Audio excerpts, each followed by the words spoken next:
Hey, basıyor muyuz? Ha? Zaman bitecek bak, oyun bitmeden. Tabancayı koyabileceğin bir yerim var mı benim tabancayı? Çok oynuyor ya, hiç oynayamıyorum. Ver. Eyvallah. Beyler.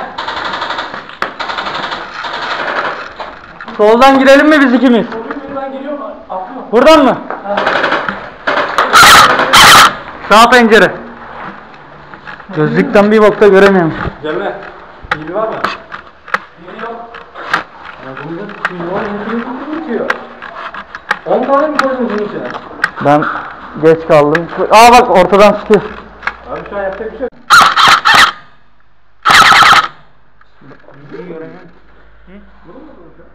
Vuruldu değil mi? Bana da öyle bir şey geldi.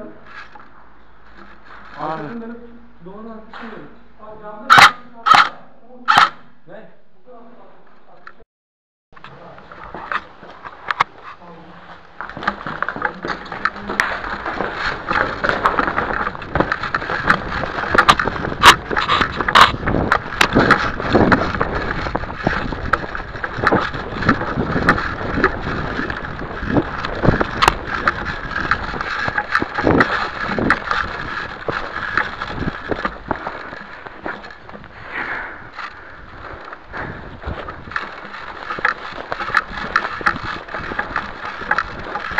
Oradan mı?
Oyun biter. Oyun biter, oyun biter.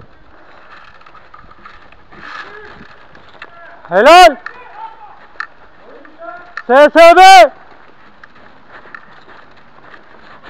Gel hocam, helal. Güzel. Beni nasıl bıraktın ya? Tek başına gittin değil mi? He. Bravo. Gülümse. Güzel oynuyor ya. İyi oldu.